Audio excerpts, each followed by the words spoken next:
අඳුනගන්න පුළුවන්ද මේ මල මොකක්ද කියලා. අපි හිතන් ඉන්නේ කඩුපුල් මල් පිපෙන්නේ රැට විතරයි කියලා. ඒත් ඔයගොල්ලෝ දන්නවද උදේට පිපෙන කඩුපුල් මලුත් තියෙනවා කියලා. ඉතින් මේ තියෙන්නේ අද අපේ ගෙදර උදේ පිපුණු කඩුපුල් මල්. එකක් දෙකක් එහෙම නෙවෙයි 12ක් එකට පිපිලා. ඉතින් හැමෝම කියනවා ඒක හරි වාසනාවක් කියලා.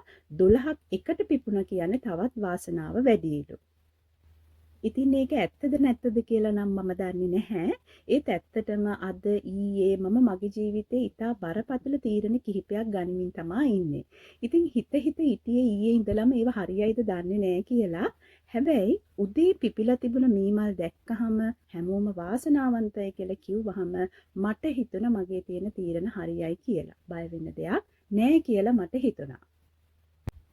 ඉතින් මේකෙන් ගන්න තියෙන දේ තමයි ගස් කොළන් වලට සතා සිව්පාවට සෝබා දහමට පුළුවන් අපේ හිතට හයියක් වෙන්න.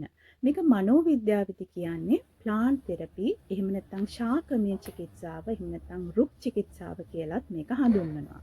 ඒ කියන්නේ ගස් කොළන් වලින් අපට ලබා දෙන මානසික සුවතාවය හා සහනය තමයි මේ නමින් අපි හඳුන්වන්නේ. ඉතින් talking trees එහෙම නැත්නම් කතා කරන ගස් කියන මේ channel එකෙන් අපි බලාපොරොත්තු වෙන්නේ ප්ලාන්ට් තෙරපි පිළිබඳව ඔබ තව දුරටත් දැනුවත් කරන්න. ඉතින් ඔබ හිතනවා නම් මේ දැනුවත්භාවය ඉතා වැදගත් කියලා ඔබ මේ වීඩියෝ එක බලාගෙන යන ගමන් අපිව සබ්ස්ක්‍රයිබ් කරන්නත් අමතක කරන්න එපා.